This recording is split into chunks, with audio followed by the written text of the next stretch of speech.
والصلاة والسلام على سید الانبیاء والمرسلین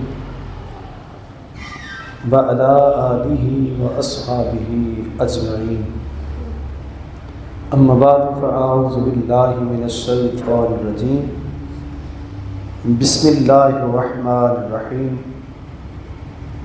یوم لا تملک نفس لنفس شیئا بل امر یومئذ للہ او کما قال قال النبی صلی اللہ علیہ وآلہ وسلم لا یؤمن احدکم حتی اکون احب الیہ من والدہ وولدہ والناس اجمعین او کما قال قال اللہ تبارک و تعالی فی شان حبیبہ مخبرا وحکیما ان اللہ وملائکتہ یصلون علی النبی یا ایہا الذین آمنوا صلوا علیہ وسلموا تسلیما۔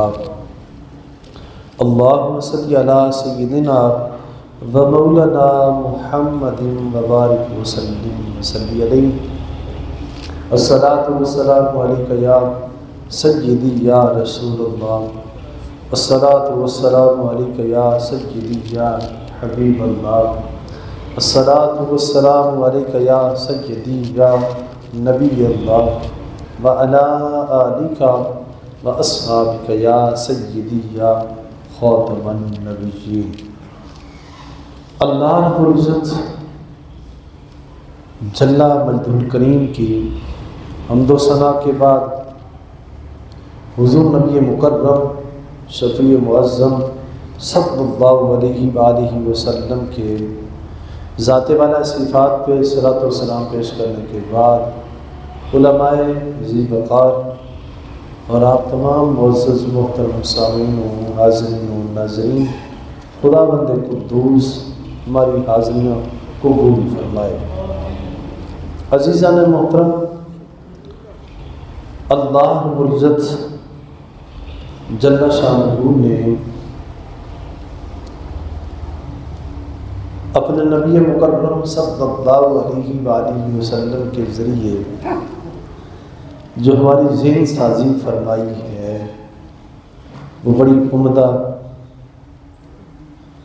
اور بڑی ہی نفیس اور پیاری ہے۔ وہ کیا ہے کہ ہمارے قلوب و اذہان میں جو ایک حقیقی ذہنوں میں بات بٹھائی ہے وہ یہ ہے کہ تمہارا اللہ ہر چیز پر قادر ہے، وہ جو چاہے جس وقت چاہے جب چاہے جہاں چاہے وہ اپنی قدرتوں کا اظہار فرما سکتا ہے۔ اول بھی وہی ہے، آخر بھی وہی ہے، ظاہر بھی وہی ہے، باطن میں بھی وہی ہے۔ سارے اختیارات اسی کے ہیں، ہر طرف راج اسی کا ہے۔ یہ ذہن دیا ہے آ کر اللہ کے نبی صلی اللہ علیہ وسلم نے کہ اس ذہن پہ، اس یقین پہ اپنی زندگیوں کو بسر کرو۔ جو بندے اس یقین کے ساتھ زندگی بسر کرتے ہیں ان کے لیے ان کی زندگی بھی آسودہ ہوتی ہے اور ان کے لیے آخرت بھی ایک بہترین میسر آتی ہے۔ اور لیکن جو بندے اس ذہن سے ہٹ کے جو زندگی گزارے، نہ ان کی دنیا ہے اور نہ ان کی آخرت ہے، اس لیے اپنے ذہنوں میں یہ بات پختہ کر لے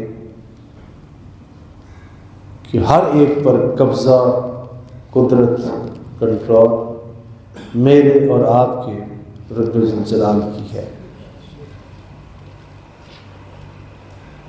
وہ قوی ہے، وہ مختار ہے، وہ مولا ہے، سارے اختیارات اسی کے پاس ہیں۔ جب بندہ اس یقین کے ساتھ زندگی گزارتا ہے تو اسے کسی قسم کی کوئی کمی کجی نہیں آتی، اور یہی وثوق، یہی مضبوطی ہمارے اکابر، ہمارے اسلاف یعنی اہل بیت الصحابہ رضی اللہ عنہم ان کی تھی، یہ پختہ ذہن ان کے تھے۔ اس لیے وہ خدائے رب ذوالجلال کی قدرتوں کو وہ مانتے تھے، اور اس ایک وحدہ لا شریک ذات پہ ان کا یقین تھا، اور اس ایک کا خوف، اس ایک کا ڈر، اس ایک ذات کا تقوی ان کے دلوں میں تھا، اور اس سے ہٹ کے وہ کسی اور سے ڈرتے نہیں تھے، کسی سے نہیں ڈرتے تھے، صرف ایک رب ذوالجلال کا ڈر اور خوف تھا ان کے دلوں میں، اور یہی ان کی کامیابی تھی کہ بس ایک ذات سے وہ ڈرتے تھے، کسی اور کا ڈر نہیں رکھتے تھے۔ اور یہی ہمیں بار بار ہمیں کلام مجید قرآن رشید میں ہمیں تعلیم دی ہے، یا ایھا الذین آمنوا اتقوا اللہ، یا ایھا الذین آمنوا اتقوا اللہ، اے ایمان والو اللہ سے ڈرو، اللہ سے ڈر جاؤ، اللہ سے ڈر جاؤ۔ متعدد بار یہ ان لفظوں کو قرآن مجید میں پھیرا گیا ہے، اور کئی مقامات پہ فَاتَّقُونِي فَاتَّقُونِي فَارْهَبُونِي، بس مجھ سے ڈرو، بس مجھ سے ڈرو۔ 1,24,000 کم و بیش انبیاء علیہ السلام بشمول ہمارے آقا و مولا صلی اللہ علیہ وسلم کے آپ تشریف لائیں تو کسی نبی علیہ السلام نے یہ نہیں فرمایا کہ مجھ سے ڈرو، مجھ سے ڈرو، نہیں، بلکہ ان کے حق میں ان کا ادب، احترام، تعظیم، توقیر اللہ رب العزت نے قرآن مجید میں بڑی تاکید فرمائی ہے، وَتُوَزِّرُوهُ وَتُوَقِّرُوهُ، میرے محبوب کی تعظیم بھی کرو، توقیر بھی کرو، تعظیم بھی کرو، توقیر بھی کرو۔ اور سورہ الحجرات کے اندر یہ ادب، احترام کہ میرے محبوب کے سامنے، میرے نبی علیہ السلام کے سامنے اونچی بات بھی نہیں کرنی، اونچا بولنا بھی نہیں۔ ہو سکتا ہے اگر تم بدتمیزی کرو، اونچا بولو تو تمہارے سارے زندگی کے جو اعمال ہیں وہ ضائع ہو جائیں اور تمہیں پتہ بھی نہ چلے۔ یہ مقام اتنا حساس ہے، اتنا ادب، اتنا احترام ہے، لیکن ڈر کے لیے فرمایا صرف اللہ سے ڈرو، صرف اللہ سے ڈرو۔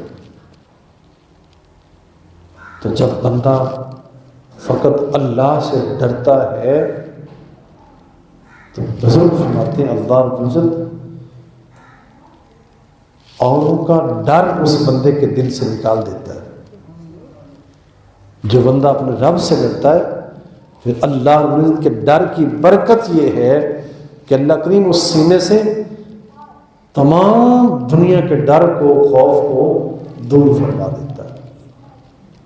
اور بزرگ فرماتے ہیں جو بندہ اوروں سے ڈرے، اللہ سے نہ ڈرے، تو بزرگ فرماتے ہیں پھر اللہ کریم ہمیشہ ہمیشہ کے لیے اس بندے کے دل میں ساری دنیا کا ڈر رکھ دیتا ہے لیکن اپنا ڈر نکال دیتا ہے۔ آج یہی وجہ ہے، آج ہم اپنا حال دیکھ لیں، بحیثیت قوم، بحیثیت امت، ہم ذرا دیکھیں کہ آج اکثریت سے ہمارے دلوں میں اللہ کا خوف کم ہے، اور دنیا عالم کا ڈر، خوف، خطرہ، اندیشے، خسارے، گھاٹے، وہ سارے ہمارے دل میں ہر وقت ہر طرف سے ہم ڈر رہے ہیں کہ کہیں ادھر سے نہ لگ جائے، ادھر سے نہ لگ جائے، ادھر سے کوئی مصیبت نہ آ جائے، ہر طرف سے خوف کھا رہے، ڈر رہے۔ لیکن بد نصیبی یہ ہے کہ اس ایک کا ڈر اپنے دلوں میں رکھ نہیں رہے۔ جس کا ڈر رکھنا چاہیے تھا، جس کا ڈر رکھنے کا حق تھا، اس کا ڈر نہیں رکھا، اور جن کے ڈر کا کوئی وجود ہی نہیں، دوسروں کے خوف کا، خطرے کا، ڈر کا کوئی وجود ہے ہی نہیں، ان کے ڈر آج ہمارے سینوں میں آ گئے۔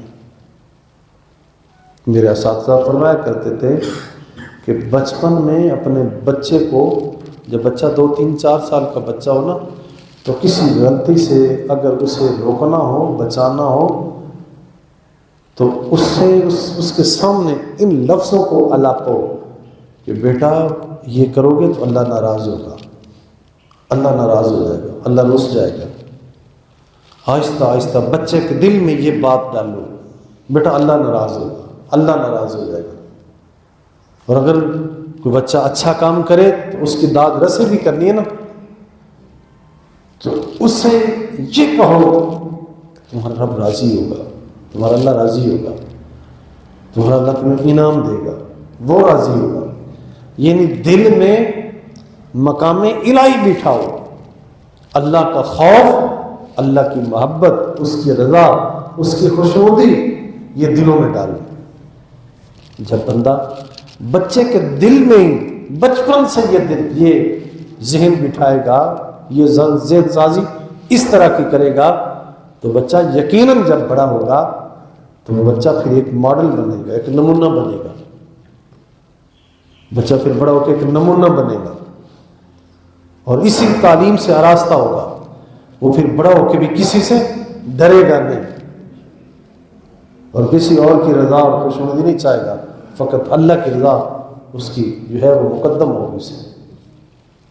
اس لیے میرے استاد فرماتے ہیں اسے بلی کا، کتے کا ڈر نہ سناؤ، جلدی جلدی دودھ پی لا، بلی آ جائے، کتا آ جائے، یہ باتیں نہ کرو کہ بلی کا، کتے کا یہ ڈر دل میں نہ بٹھاؤ، بلکہ اللہ کا ڈر، اللہ کا خوف، اور اسی کی خوشنودی، اسی کے رضا یہ دلوں میں بٹھاؤ۔ اور یہی ایک قوت اور پاور تھی ہمارے اکابر و اسلاف میں، تو وہ دشمنوں کے سامنے پہاڑوں سے وہ ٹکرا جایا کرتے تھے، ان کے اسلحوں سے، ایمونیشنوں سے، بندوقوں سے، گولیوں سے، ٹینکوں سے، توپوں سے وہ گھبرایا نہیں کرتے تھے، وہ گھبراتے نہیں تھے۔ یہ سابقہ کئی سالوں کے اندر وہ کشمیر سے ایک بیان آیا تھا کہ وہ کہتے تھے کہ ہم مجاہدین کو کیسے ماریں، اس قوم کو کیسے ماریں۔ افغانستان سے، کشمیر سے، یہ رسالے پہ لکھا ہوا تھا ایک مقولہ کہ وہ کہتے تھے کہ غیر مسلموں نے کہا کہ ہم مسلم مجاہدوں کو کیسے ماریں، وہ تو گھروں سے آتے ہی مرنے کے لیے، ہم بندوق سامنے کرتے تو وہ اپنا سینہ سامنے کر دیتے، وہ کہتے کہ مارو۔ ایسے نظریں، ایسے بے باک ہیں۔ جب بندہ یہ ٹھان لیتا ہے کہ مجھے موت اور مجھے زندگی میرا اللہ عطا کرے گا، جب بندہ اس فیصلے پہ آ جاتا ہے تو پھر ہمارا رب جو ہے وہ اپنے بندوں کو ضائع نہیں کرتا، بڑے خوبصورت نتائج عطا فرماتا ہے۔ جس کو وہ چاہے اسے زندگی دے، جسے وہ چاہے وہ موت دے۔ اگر وہ نہ چاہے تو کوئی موت کے گھاٹ نہیں اتار سکتا، کوئی موت نہیں دے سکتا۔ کوئی بندہ اگر وہ مالک نہ چاہے، بجلی سے لگ جائے، ایکسیڈنٹ ہو جائے، اسے فائر لگ جائے، برسٹ لگ جائے، بم کی زد میں آ جائے، بندہ مرتا نہیں جب وہ نہ چاہے، اور جب وہ چاہ لیتا ہے تو پھر ریت کے کنکرے سے بندہ مر جاتا ہے، ایک ہلکے سے تھپڑ سے بندہ مر جاتا ہے۔ ایک ہلکے سے ڈھیلے سے وٹے سے بندہ مر سکتا ہے۔ تو معلوم ہوا کہ ہمیں سبب پہ نظر نہیں رکھنی چاہیے، بلکہ سبب سے کہیں زیادہ جو نظر و نگاہ ہے یہ مسبب پہ رکھو کہ مسبب الاسباب وہ ہے۔ سبب سے نہ ڈرو، آگ جلا دے گی، سانپ ڈس لے گا، یہ سارے سبب ہیں۔ سانپ کا ڈسنا، آگ کا لگنا، بجلی کا لگنا، گولی کا لگنا، یہ سبب ہے۔ اصل مسبب جو ہے وہ ہمارا رب ہے۔ جب وہ نہیں چاہتا تو کسی کو موت نہیں آتی۔ اور یہ ذہن ہمارے اسلاف کے تھے، ایسے نمونے، ایسے ماڈل وہ تھے، انہوں نے زندگیاں اسی ڈگر پہ گزاری۔ ان کا ایک ایک واقعہ، ایک ایک قصہ، ایک ایک ان کی کہانی کو اٹھا کے پڑھے ذرا تو یوں وہ سونے کے پانی کے ساتھ لکھنے کے قابل ہیں۔ یوں ان کے ذہن بنے ہوئے تھے کہ سوائے اللہ کے خوف کے کسی کا خوف دل میں نہیں تھا، کسی کا خوف دل میں نہیں تھا۔ ان کے والدین نے یہ ان کی تربیت کی ہے، یوں تربیت ہوئی ہے ان کی۔ حضرت سیدنا سفینہ رضی اللہ تعالیٰ عنہ ایک صحابی ہیں، آپ ایک مرتبہ جنگل سے گزرے، ذرا اچانک جنگل کا راستہ ہے، ذرا اچانک شیر نے دیکھا درندہ ہے، تو اس نے شیر نے بڑک ماری ہے، ذرا بولا شیر، اس نے چنگھاڑا ہے، چنگھاڑ کر منہ کھولا، اس نے جیسے آپ کی نظر پڑی نا شیر کو دیکھا، شیر لپکا ہے، شیر نے آ کے وار کیا، شیر نے منہ کھول کے جیسے آپ پہ حملہ کرنا چاہ تو آپ نے فوراً دیکھ کے آپ نے فرمایا انا مولا رسول اللہ یا ابا الحارث، شیر دے پترا تینوں پتہ نہیں میں رسول اللہ دا غلام ہاں۔ یہ لفظ ہیں روایت کے، انا مولا رسول اللہ، کیا تجھے پتہ نہیں میں رسول اللہ کا غلام ہوں؟ یا ابا الحارث، اے شیر کے بیٹے تجھے پتہ نہیں؟ بس اتنی بات کہی ہے۔ روایت میں ہے کہ اس شیر نے اپنی دونوں جو ہے اپنی پوچھل اپنی ٹانگوں میں ڈال لی ہے، بیٹھ کے اندر۔ ایسے ان کے ذہن تھے، ایسے یقین تھے۔ ان کے والدین نے ان کی پرورشیں، ان کی تربیتیں یوں کی ہیں۔ حضرت فرید الدین گنج شکر رحمۃ اللہ علیہ، آپ بچپن میں ہیں، اگر آپ یہ سنتے ہیں خطباء سے، علماء سے، لیکن یہ لطف والی وہ باتیں ہمارے اولیاء اللہ کی جو صحیح مثبت زندگی ہے وہ ابھی ہم کم سنی، ہم نے کم دیکھی ہے، جو مثبت ان کی زندگی۔ کچھ جو غلو ہوا ہے، جو حضرات آج کل ہمیں بڑا غلو کر کے ہمیں چمکا کے پالش کر کے تو اسے میٹھا شٹھا لا کے کچھ وہ بھی ہمیں سنایا کرتے ہیں، ذرا لے یارویں والے دا نا تو ڈبی ہوئی تر پہ گئی وغیرہ وغیرہ، ایسے بھی ٹھولے مارتے ہیں، ذرا ایسے بھی ٹھولے، ایسے بھی یکڑے مارتے ہیں ذرا۔ لیکن جو اصل سیرت ہے ہمارے اسلاف کی، اکابر کی، اس اصل سیرت کو پڑھو کہ ہمارے اکابر کی اصل سیرت زندگی کیا تھی، کیسے وہ نمونے تھے اللہ کے ڈر کے، اللہ کی رضا کے کیسے نمونے تھے۔ حضور فرید الدین گنج شکر بچپن میں ہیں، ابھی کم سنی کی عمر ہے، تو نماز سے گھبراتے ہیں، ذرا ماں مجبور کرتی کہ بیٹا نماز پڑھو، تو آپ نماز سے کتراتے ہیں، ذرا ماں نے فرمایا کہ بیٹا فرید نماز کیوں نہیں پڑھتے؟ تو آگے سے جناب فرید الدین گنج شکر نے عرض کیا اماں جی نماز پڑھنے سے کیا ملتا ہے؟ آپ کو میٹھا بڑا پسند تھا، شکر پسند تھی، گڑ پسند تھا۔ آپ نے فرمایا کہ بیٹا نماز پڑھو گے نا تو اللہ تعالیٰ شکر دے گا، اللہ شکر دے گا۔ اب انہوں نے مسئلہ بچھا دیا، اوپر کھڑے ہو گئے، نماز پڑھنے لگے، آپ نے شکر کی پڑیاں نیچے رکھ دی۔ یہ تربیت ہے، یوں ماں باپ تربیت کریں۔ جب آپ سلام پھیرتے ہیں تو آپ مسئلہ اٹھاتے لیتے ہیں، وہ شکر نکلتی ہے۔ یوں والدین نے یوں تربیت کی ہے۔ ہمیں بھی آج اس وقت جس فرید پاک کو ہم سلام کرتے ہیں جن کا نام لے کے ہم راضی ہوتے ہیں، خوش ہوتے ہیں، جنہیں اپنے مسلک میں، مشرب میں ہم ایک مثال مانتے ہیں اپنے دین میں، جن کا ایک بہت بڑا نام ہے، ان کی تو یہ مبارک زندگی یوں ہے. لیکن آج ہم کہاں پھر رہے ہیں؟ آج وہ پٹھا کام کر لینا ہے جس کا کوئی وجود ہی نہیں، جس کا کوئی ان سے تعلق نہیں، لیکن جو اصل اثاثہ ہے اس کو چھوڑ دیتے ہیں. اور بھی کیا کیا یعنی لوگ منسوخ کرتے ہیں. انہیں چھوڑو، جو اصل روح ہے اس روح کو پکڑو. آپ کی اس مبارک زندگی سے ایک بہترین مثال ملتی ہے کہ اپنے بچوں کی یوں تربیت کرو. والدہ مشکر کا لالچ دیتی ہیں، اب اس سے آپ کو عادت پڑ گئی نماز کی. تو ہم بھی اپنے بچوں کی یوں تربیت کریں، ہم بھی اپنے ذہنوں کو یوں تیار کریں کہ دل میں یہ ہو کہ ہر چیز پہ قادر اور ہر ایک کا مالک و وارث، خالق، صانع صرف اللہ ہے. جب یہ ذہن بنے گا تو یہ کبھی نہیں ہو سکتا کہ ہمارے جذبات کو، ہمارے احساسات کو، ہماری دعاؤں کو وہ مالک رد کر دے، وہ ہمیں محروم لوٹا دے، وہ ہمیں مضمون لوٹا دے. نہیں، وہ بڑا قدردان ہے. جب بندہ اپنے ذہن کو مضبوط کرتا ہے اور اس ذات والا صفات میں اپنے ذہن کو قائم کر لیتا ہے، تو حدیث پاک میں میرے اور آپ کے لاجپال کریم آقا صلی اللہ علیہ وسلم فرماتے ہیں کہ تمہارا رب تمہارے گمانوں کے پاس ہے، تمہارے گمانوں کے نزدیک ہے. یعنی تم اپنے رب کے بارے میں جیسا گمان کرو گے تم اسے ویسا پاؤ گے. مطلب یہ کہ اگر ہم یہ یقین کر لیں نا کہ ہمارا رب ہمیں دینے والا ہے، اور یہ ٹھان کے یہ یقین کر لیں اور بیٹھ جائیں کہ میں نے اپنے رب کے سوا اس کے کسی شریک سے میں نے مانگنا نہیں ہے، اور صرف اسی سے فریاد کی ہے، صرف اسی نے دینا ہے.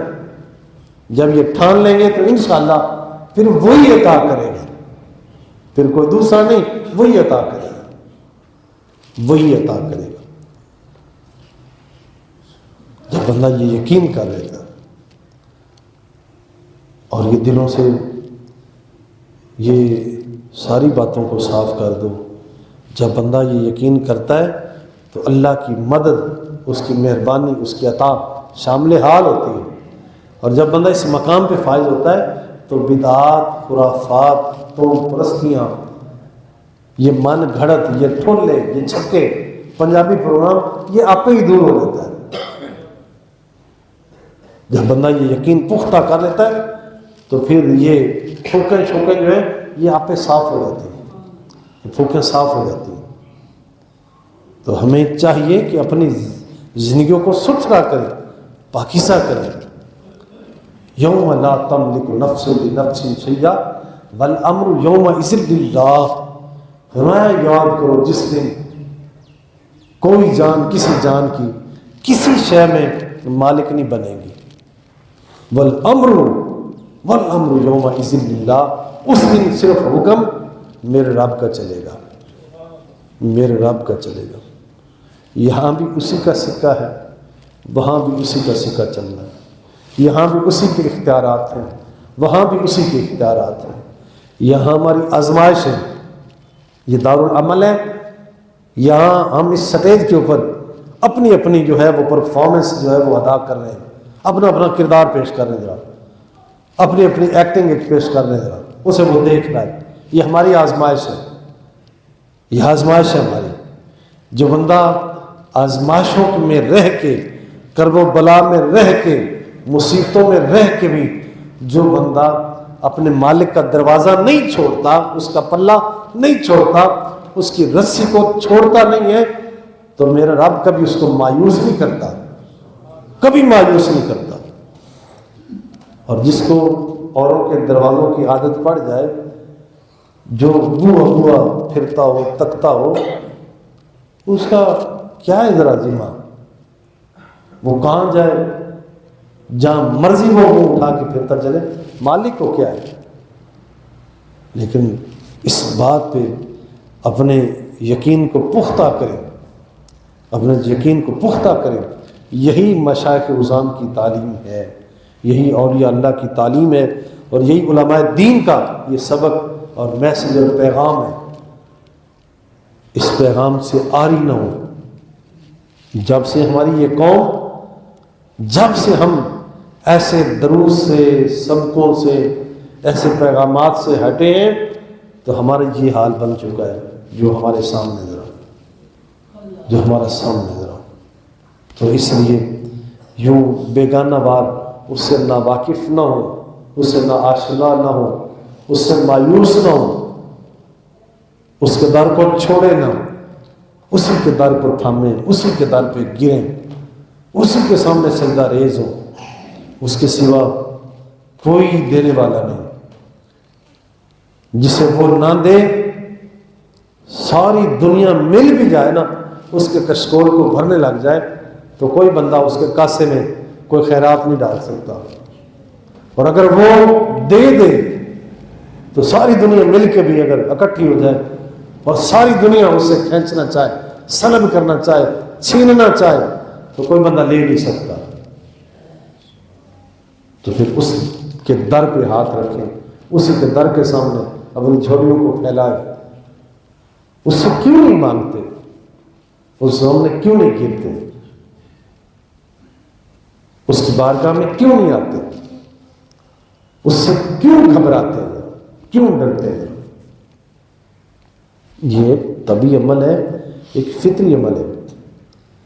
یہ جو میں بات اس وقت کر رہا ہوں نا، ذرا یہ جو میں اپنے لفظوں کی ادائیگی کر رہا ہوں، ہم میں جتنا بھی کوئی سیدھا سادہ ہو نا، ذرا جتنا بھی کوئی ناواقف ہو، سیدھا سادہ ہو، جس کو ول چاج نہ آتا ہو نا، اس کی ایک اندر ایک چھپی ہوئی طاقت ہے کہ جب بندے پہ مصیبت آتی ہے، وزن آتا ہے، بوجھ آتا ہے، تو اگر وہ یوں لفظوں کے ساتھ اپنے مالک کو نہ بھی پکارے نا، تو اندر ایک ایسی دنیا ہے، اندر ایک ایسا ہیجان ہے، اندر ایک ایسا میلان ہے کہ بندہ اس کے ذریعے نا چاہتا ہے کہ کوئی ہو میری جو مدد کر دے، کوئی طاقت ہو، کوئی ہو جو مجھے دے دے، اس مشکل سے، اس مصیبت سے مجھے جو نکال دے۔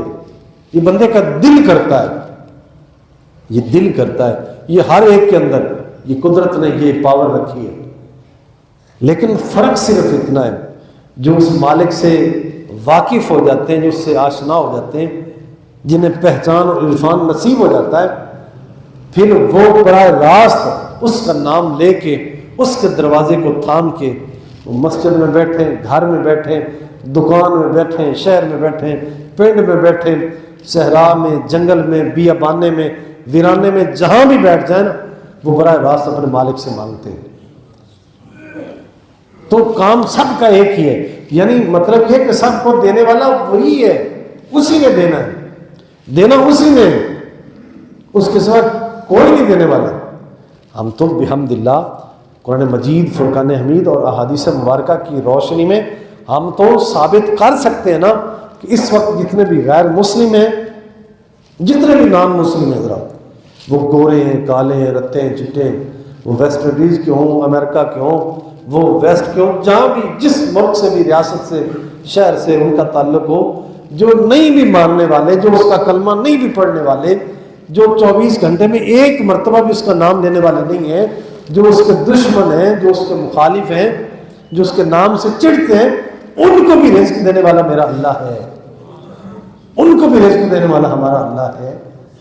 یہ تو اس کے فیصلے ہیں نا۔ ذرا میرے آپ کے رب العزت جلال نے تو قرآن مجید میں کتنے ایسے مقامات ہیں جو اس نے، جو خطاب یعنی پوری عالم انسانیت سے فرمایا، یا ایھا الناس، اے لوگو، اس میں مسلمان کی، سنی کی، شیعہ کی، دیوبندی کی، اہل حدیث کی قید نہیں ہے۔ ذرا اے لوگو، اور جو وما ارسلناک الا بشیرا ونذیرا، اے محبوب ہم نے آپ کو تو صرف بشیر اور نذیر بنا کے بھیجا ہے، وکافۃ للناس، اور سارے انسانوں کے لیے ہم نے آپ کو نبی اور رسول بنا کے بھیجا ہے۔ وہ مطلب یہ جو میں اصل میں بات کہنا چاہتا ہوں کہ وہ نہ بھی مانے، وہ نہ بھی اعتراف کریں، تو پھر بھی اللہ اور اس کے رسول جو ہیں وہ سب کے لیے ہے، وہ سب کے لیے ہے، اگر وہ نہ بھی مانے۔ لیکن جو ماننے والے ہیں، جنہوں نے ایک بار پڑھ لیا ہے لا الہ الا اللہ محمد رسول اللہ، یا جو مسلمانوں کی اولادیں ہیں، چلو وہ چاہے نماز نہیں پڑھتے، روزہ نہیں رکھتے، حج نہیں کرتے، زکوٰۃ نہیں ادا کرتے، یا کوئی بھی نیکی نہیں کرتے، چلو کم از کم وہ مسلمانوں کی اولادیں تو ہیں ذرا، تو وہ جو ہے وہ اگر اس ذات سے دور جائیں تو کتنی بڑی بدبختی ہے، کتنی بڑی بد نصیبی ہے کہ اس مالک کا در جو ہے وہ چھوڑ کے تو ہم یوں اٹھا کے پھریں، تو یہ ہمارے لیے مناسب نہیں ہے۔ ذرا اس مالک کا در جو ہے، اس مالک کا دروازہ چھوڑ دیں۔ وہ شکوہ فرماتا ہے، وہ شکوہ فرماتا ہے، وہ ہمارے انتظار میں ہے، وہ ہمیں بلا رہا ہے، وہ ہمیں بلاتا ہے، لیکن یہ ہماری ایک کمی ہے اور بہت بڑی کمی ہے کہ ہم جو ہے اس کی رحمت سے، اس کے فضل سے اور اس کے بلاوے پہ ہم آتے نہیں ذرا۔ تو لہٰذا اپنے ذہنوں کو ایسے کوڑا کرکٹ سے، گند سے، ایسی میل کچیل سے اپنے ذہنوں کو صاف کر کے ایسے اپنے عمدہ ذہن کو لاؤ اور اس ذہن کے اوپر اپنے آپ کو پختہ کرو کہ ہر چیز پہ قادر میرا اللہ ہے، میرا اللہ ہے۔ میرے اور آپ کے کریم آقا صلی اللہ علیہ وسلم ارشاد فرماتے ہیں کہ اگر ایک جوتی کا تسمہ بھی ٹوٹ جائے نا، ذرا ایک تسمہ بھی ٹوٹ جائے تو وہ بھی مانگنا نا، تو بھی اپنے رب سے مانگو، وہ بھی اپنے رب سے مانگو۔ اب یہ ذرا ایک ذہن میں آتی ہے نا، ذرا یہ بعض دفعہ ہمارے ذہن ہوتے ہیں جیسے ایک دوسرے میں ہم زندگی بسر کر رہے ہیں نا، ذرا تو ہم کہتے ہیں کہ چلو کوئی وڈی شے تو ہوئے تو بندہ آپ دے مالک کو آپ دے سردار کو آپ دے وڈے جن دے بندہ کسٹڈی وچ نوکری وچ ہوئے، چلو کوئی وڈی شے ہوئے تو وہ کول منگ لی، تو جو کوئی نکی ماڑی موٹی ہوئے تو ادھرے گواڈی کو لے لو، ادھرے کو لے لو، ادھرے کو لے لو۔ یہ سارے دروازے جو ہیں نا، یہ میرے اور آپ کے کریم آقا صلی اللہ علیہ وسلم نے یہ بند فرمائے۔ فرمایا جوتی کا تسمے کی کوئی حیثیت نہیں، وہ دھاگا ہے نا، ذرا تو ایک دھاگا اگر یہ تسمہ بھی اگر ٹوٹ جائے نا تو وہ بھی اپنے رب سے مانگو۔ اس تسمے کا سوال بھی جو ہے نا وہ کسی اور سے نہیں کرنا، کسی اور سے نہیں کرنا۔ تو ہمیں کیوں نہیں طریقہ آ رہا، ہمیں وال ابھی تک کیوں نہیں آ رہا؟ جب ایک تسمے تک سرکار نے فرمایا وہ بھی ٹوٹے، اس کی بھی ضرورت ہو تو اپنے رب سے مانگو۔ تو ایڈیاں بڑیاں بڑیاں شہی واسطے اسی جنہاں دا کوئی مچھ پاند ہی نہیں، جنہاں دا نہ کوئی اگو ہے نہ کوئی پچھو ہے، بڑیاں بڑیاں شہی اسی انہاں کو منگن لگ پہ نظر بڑیاں بڑیاں شہی کہ اے دھاگا سا اس تالی نہ بدھا تو کام ہو جانا، ذرا اے اس لسوڑے نہ بدھا تو کام ہو جانا، ٹالی اس دے نال اے ٹلی بدھی ایسا تو کام ہونا، ذرا اتنے قدم بھر کے تے اے شے پڑھ کے اکھی بند کر کے جے اکھی کھول سو وہ شے اتنے پئی اسی، بڑی افسوس کی بات ہے وغیرہ وغیرہ۔ یہ نہیں مطلب یہ سارا پنجابی پروگرام ہے، تو اپنے ذہنوں کو صاف کریں۔ اگر آپ اتنے حال میں آپ تشریف لائیں، ذرا اتنے سارے آپ مسجد میں بیٹھے ہوئے ہیں، اور یہ جو میں بات کر رہا ہوں اگر اتنی باتیں اور قرآن و سنت کے حوالے سے میں نے جو بات آپ سے کی ہے، ذرا آپ اسے پھر پڑھیں، پھر پڑھ لیں۔ اگر آپ کو کوئی شک ہے تو بعد میں مجھ سے پوچھ لیں، آپ اپنے اساتذہ سے، اپنے آپ مشائخ سے، پیران عظام سے، علماء سے، کسی بھی آپ سمجھدار بندے سے، اہل علم سے، اہل ظرف سے آپ پھر بھی پوچھیں، ویریفیکیشن کریں آپ بار بار ذرا۔ اگر تو میری بات صحت کے مطابق صحیح ہو تو پھر آپ کو چاہیے کہ آپ سارے مل کے اپنے وجود کو بھی یوں استوار کریں، اپنے ذہن کو یوں مضبوط کریں، اور گھر میں جائیں تو جتنی جہاں تک آپ کی رسائی ہے اپنی مائیں بہنیں بیویاں بیٹیاں ان کی بھی یوں تربیت کریں، انہیں بھی یوں یہ پیغام جا کے دیں۔ آہستہ آہستہ یوں کام چلے گا، یہ اوپر سے کوئی خارجی کوئی طاقت نہیں آنی جس نے آ کے پھونک مارنا ہے تو ہم نے سارے سیدھے پورے مسلمان بن جانا ہے، یہ ایسا نہیں ہو سکتا۔ کسی کے پھونک سے، کسی کے دھماکے سے، چھناکے سے کام نہیں بننا۔ یہ ہم نے اپنے اندر سے جب یہ بات، یہ فکر اٹھے گی، ہمارے دل میں یہ بات لگے گی، ہمیں فکر پڑے گی کہ یار ہوں تو بھلیا وتیا ذرا، ہوں تو ہی بھلیا وتیا ذرا، اور یہ کوئی شک نہیں بڑے بڑے بندے بیچارے بھلے ہوتے نظر آ، لیکن جب مالک مہربانی ہو جائے نا ذرا، جب مالک آنکھ کھول دے ذرا، کدے کدے انج بھی ہوتا ہے ایک بندہ رات ستا پہ ایک گویڑ ہوتا ہے ذرا جا جانے تو کی کر دیتا ہے ذرا، ہوں تک اینی عمر ایویں گزار دیتی ذرا، پھر جا کے اچانک بندے کی آنکھ کھلتی ہے ذرا، بندے کو پتہ چلتا ہے. اور یہ تو اس کے دروازے تو کھلے نا ذرا، میں آپ تو نہیں ہے نا ذرا. اگر ہمارے ساتھ کوئی ایک بار دو بار چار بار ہمیں کوئی خراب کرے تنگ کرے تو ہم کہتے ہیں کہ بس ساری زندگی کے لیے اس کا دروازہ بند کر دو، اس کا ٹوکن ہم بند کر دیتے ہیں. جیسے ملوں والے فیکٹری والے کہ اگر کوئی دو چار بار بندہ غیر حاضری کر لے کہتے ہیں اس کا گیٹ بند کر دو ذرا، ہوتا ہے نا ایسے ذرا، لیکن اس کا گیٹ بند ہوتا ہی نہیں ذرا، اس کا گیٹ تو بند ہوتا ہی نہیں ذرا. میرے اور آپ کے کریم آقا فرماتے ہیں صبح فجر سے لے کے شام مغرب تک، مغرب سے فجر تک وہ اپنا دست قدرت، اپنا ہاتھ مبارک، اپنی شایان شان آسمان دنیا سے باہر نکالتا ہے. باہر نکال کے فرماتا ہے کوئی میرا بندہ جو اپنا ہاتھ میرے ہاتھ میں دے دے، جو مجھ سے بخشش مانگے، معافی مانگے، رزق مانگے اور میں اسے دے دوں. کوئی ہے ذرا مانگنے والا؟ بار بار بار بار بار بار وہ فرما رہے ہیں. حضور فرما دیں یہ حدیث مبارکہ ہے، فجر سے شام، شام سے فجر تک یہ آواز چل رہی ہے، یہ نگارہ وج رہا ہے. لیکن ذرا دیکھیں ذرا کہ ہم صبح ہوتی ہم کہاں ہوتے ہیں، شام ہوتی ہم کہاں چلے جاتے ہیں، کہاں چلے جاتے ہیں، کہاں چلے جاتے ہیں. جن کا کوئی مچ پاند نہیں، کبھی دائیں کبھی بائیں، کبھی ادھر کبھی ادھر، کبھی ان کے در کبھی ان کے در، یوں مارے پھرتے ہیں ہم ذرا. لیکن وہ جو حقیقی دروازے، حالانکہ وہ پھر ہم اس کی طرف جاتے نہیں ہیں، اسے مناتے نہیں، اسے بلاتے نہیں، پھر بھی وہ اتنا رازق ہے، اتنا کریم ہے، اتنا رحیم ہے، اتنا رحمان ہے، ایسا غفار ہے، ایسا ودود ہے کہ پھر بھی وہ ہمارے گھر بھیج دیتا ہے، شاپروں میں، بوریوں میں، بنڈلوں میں، پیچھے پھر بھی بھیج دیتا ہے. چلو کوئی بات نہیں آیا تھا، چلو خیر ہے، ذرا جاؤ فرشتوں جا کے دے آؤ ذرا، جا کے دے آؤ ذرا، آ جائے گا نظر آؤ. اور حدیث پاک میں سرکار فرماتے جب بندہ گناہوں سے توبہ کر کے اس کے حضور معافی مانگتا ہے نا، اللہ کریم اپنے فرشتوں کو بٹھا لیتا ہے. فرماتا ہے میں نے کہا تھا نا میرے بندے نے میرے سوا کوئی واہ نہیں ہے، اور دیکھ لو آ گیا جی ذرا، وہ دیکھ لو وہ آ گیا ذرا. تو اس لیے میرے عزیزوں صاحبوں بھائیوں اپنے ذہنوں کو مضبوط کرو اور اس ایک ذات پہ اپنے ذہن کو پختہ کر لو. وہی دینے والا ہے، وہی لینے والا ہے، وہی جو ہے عزتیں ذلتیں خوشیاں غمیاں دکھ سکھ یہ سارا کچھ اسی کے پاس ہے. اسے منائیں گے تو بات بنے گی، اور اسے منائیں گے نہیں تو بات نہیں بنے گی. اللہ رب العزت ہمیں معاف فرمائے، اپنے صالح اور نیکوکار بندوں کی صفوں میں شامل فرمائے. وآخر دعوانا الحمدللہ رب العالمین. نماز کے بعد ایک جنازہ ہے تو سارے اس میں شریک ہو کے ثواب دارین حاصل کریں. وصلی اللہ تعالی علی حبیبہ وآلہ وصحبہ اجمعین.